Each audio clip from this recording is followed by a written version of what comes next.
going down, baby? It's your boy, That Guy Mile High, tuning back in for another reaction. And we back, we at it. You know what I'm saying?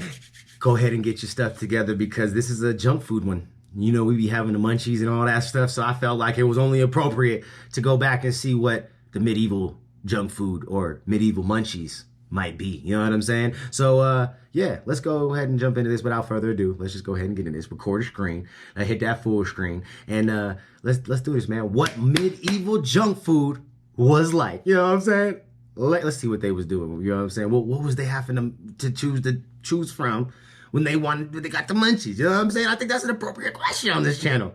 Let's go.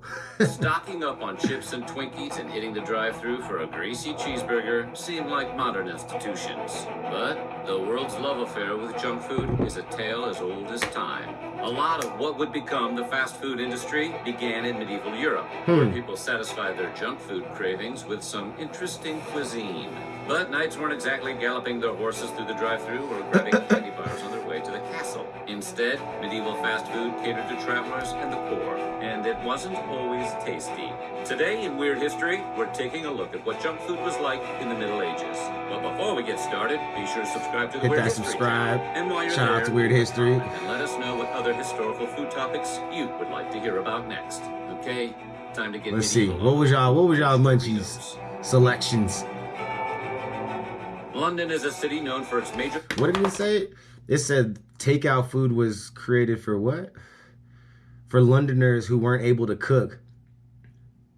Or because of the poor Londoners weren't able to cook. That's interesting. Like a whole interesting concept. Like you weren't able to cook, but you had the money. I guess if you didn't have like the like a stove or pans, utensils, things like that. Okay, that makes sense. I was gonna say, like, wait, you got money to go ahead and buy the food, but you ain't got a way, like, you ain't, like, well, how does that make sense? But if you don't have, like, actual, like, you know what I'm saying, pretty much homeless and shit, you ain't got all the cooking, you know, utensils and cookware things and you know, appliances. Makes sense. All right, fair enough. Let's go. Let's go. My bad. London is a city known for its major landmarks and for being a hub of British culture. That's super as well cool, as being though. the place where Harry Potter was hatched in Big Ben by owls. During the Middle Ages, London was a center of trade and commerce, but poverty throughout Europe was high. So for many Londoners, it wasn't easy, convenient, or even possible to cook at home. Cooking equipment and fuel weren't exactly cheap. Facts. Okay, see, I was right. The poor were packed into tenement housing that often didn't have any furnishings, let alone a hearth. Without a hearth, cooking was essentially an unscalable mountain, unless you wanted to fill your home with smoke and risk burning your already meager dwellings to the ground. So people visited cook shops instead, the old-timey equivalent of picking up some takeout. Cook shops sprouted up around the Thames to serve the community's fast food needs. These 24-hour cook shops supplied hot food to tourists and residents alike. They were open every day, with menus that changed depending on the season. But instead of driving through depending on the chariot, food availability cook shops or offered more of a ingredients. stroll-through experience. Interesting. Would walk up to That's the a shop. super crazy thing to like kind of know. Like, I mean, I guess I've always, like, we all know, like, there's like the whole concept or idea of like markets and stuff like that have like been around for a long time.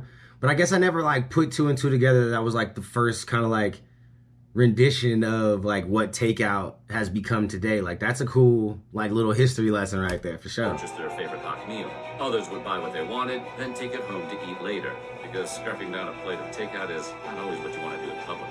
Cook shops weren't limited to London. One city street in Bristol became known as Cook's Row. Bristol's cook shops offered more variety, including poultry and fish, and may have been among the first to subscribe to the adage, "It's the smell that sells." They had their house outside the shop and would strategically Walked by a fish market and said, "Hello, ladies." You know what I'm saying? That's what I think came to my mind, bro. Like, oh, bro, don't ask why. But that's what came to my mind was like fish markets and pussy. Fish markets and brothels. If it smell like fish, it's gonna sell. Like, that's so messed up, bro. Sorry. I'm sorry. I couldn't help myself. food on to cook so that the smell would entice customers. And that's gross. If it smells like fish, it's bad. Please don't be out here smelling like fish, ladies. You know what I'm saying? That, like, if it smells like fish, you need to go get checked out, okay? Please go to the doctor. We do not, us fellas do not want no smish, no smish, no fish smelling, you know, twaticus. Please keep your fish smelling twaticus to yourself. Pancakes and bread. But the most popular might have been the shops that sold meat pies. Meat Delicious pies. meat-based treats were a popular seller, kind of like a medieval hamburger. That sounds like, it reminds me of some Sweeney Todd shit. Meat pies were the Big Macs of the Dark Age.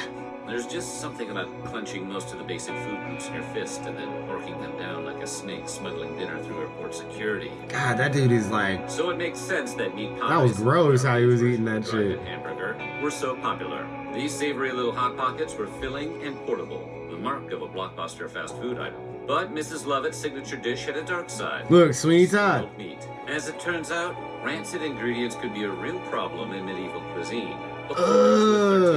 So that's kind of where the whole idea came. It wasn't really like human meat. Like obviously the movie was like that, but like it really was an issue with the meat pies back then. Spoiled meat, that is disgusting.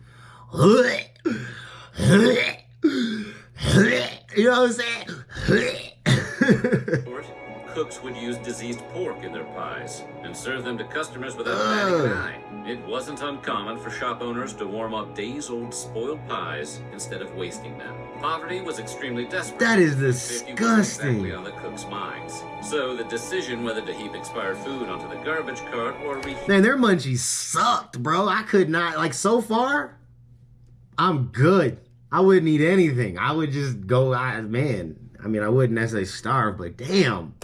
And sell it to customers was often disturbingly easy.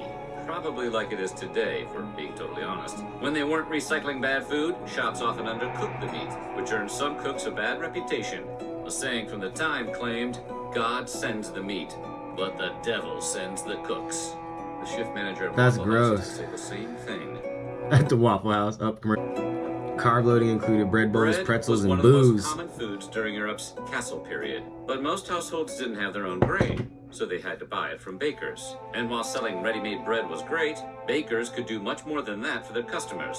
For example, if someone brought their own meat to the bakery, they could have the baker wrap it in bread and bake it. The idea caught on, maybe a little too well. London passed a law in 1350 preventing bakers from charging more than a penny if customers brought their own meat from home.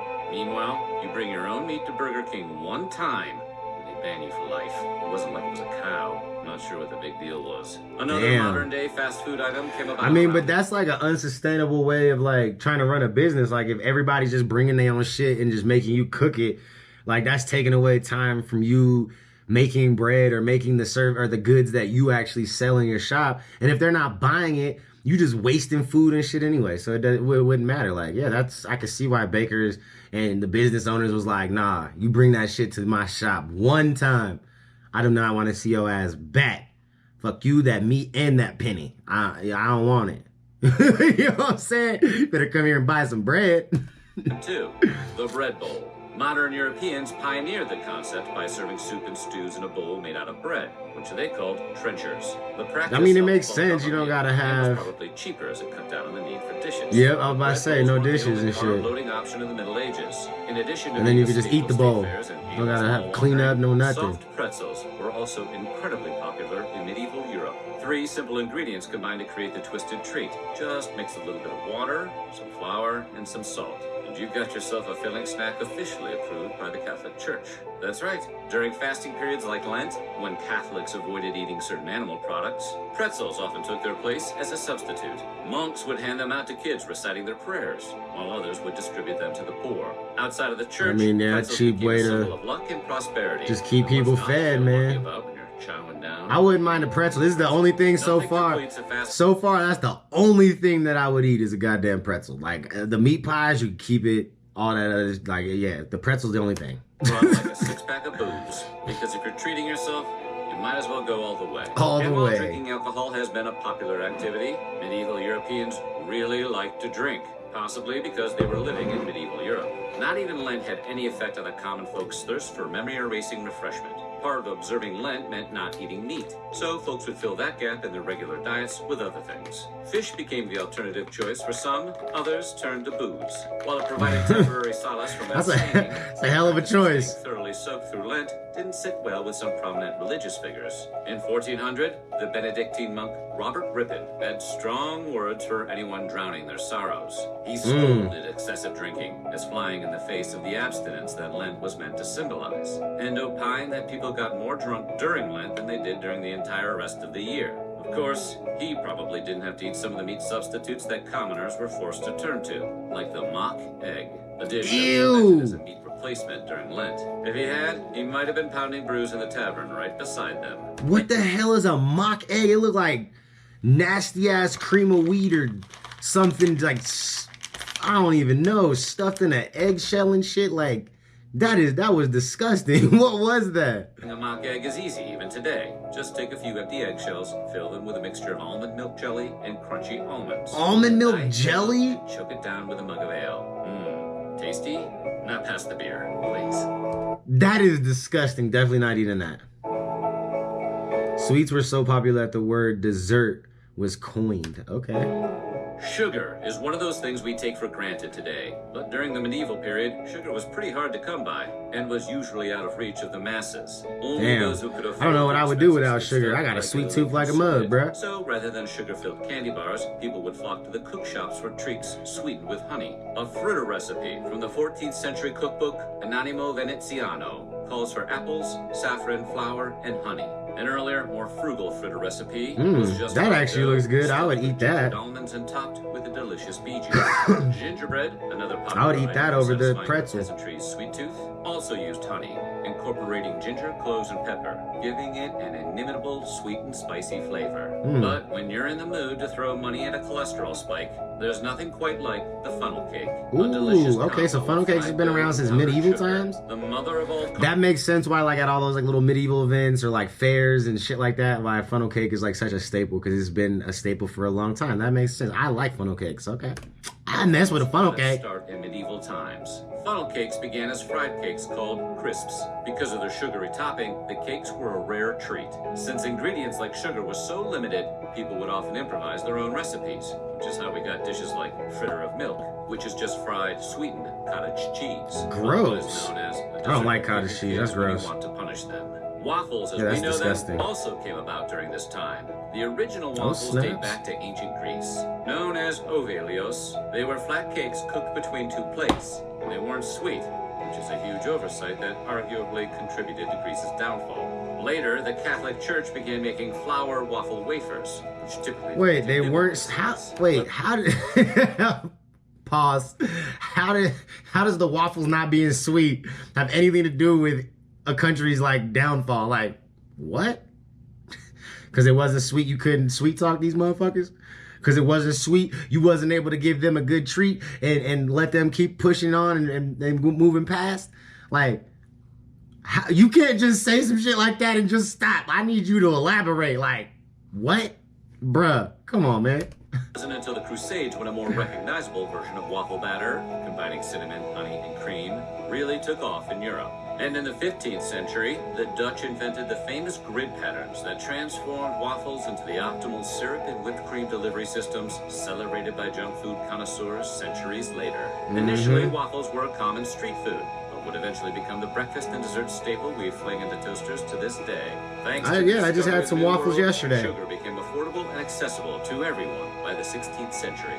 London even opened a sugar refinery, prompting a trend that continues in modern food processing today, adding sugar to almost everything.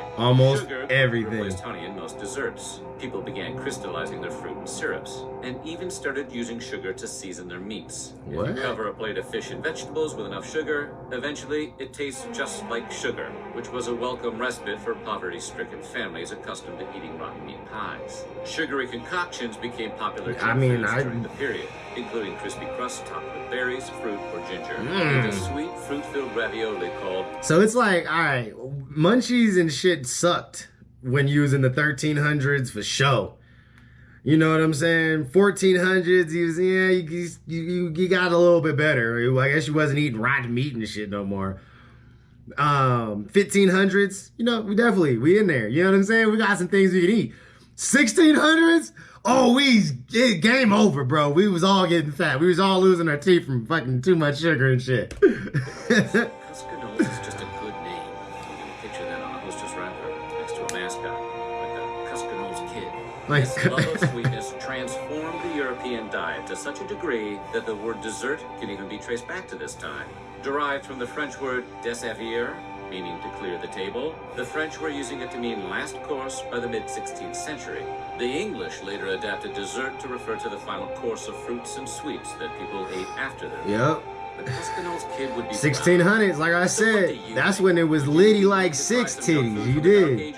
Let us know. Yeah, let us know. Let me know. What century would you have been, you know what I'm saying, would you have chose? From the 1300s to the 1600s. That's your only options. It's 1300s, 1600s. Was you eating that nasty ass, you know, garbage and shit and all that nasty shit in the 1300s? The 1400s? Or was you know what I'm saying? Would you prefer like the 1600s where, you know, things got a little bit more accessible? You know what I'm saying? Technologies had advanced enough for people to have, you know, more options and have more availability or selections of things. Yeah, I'm definitely, you know, 1600s. I would have got, all right, if I had to choose two, my secondary would have been the 1500s, but I don't want to go any further back because them motherfuckers were eating some nasty shit. Unless I was rich and powerful in those times, I'm good, bro. I'm good. But anyways, y'all let me know what y'all thought about that down in the comments below. What y'all would eat and what century you'd want to be in when you got the munchies. You dig what I'm saying? So, yeah. Catch you on the next one. Peace.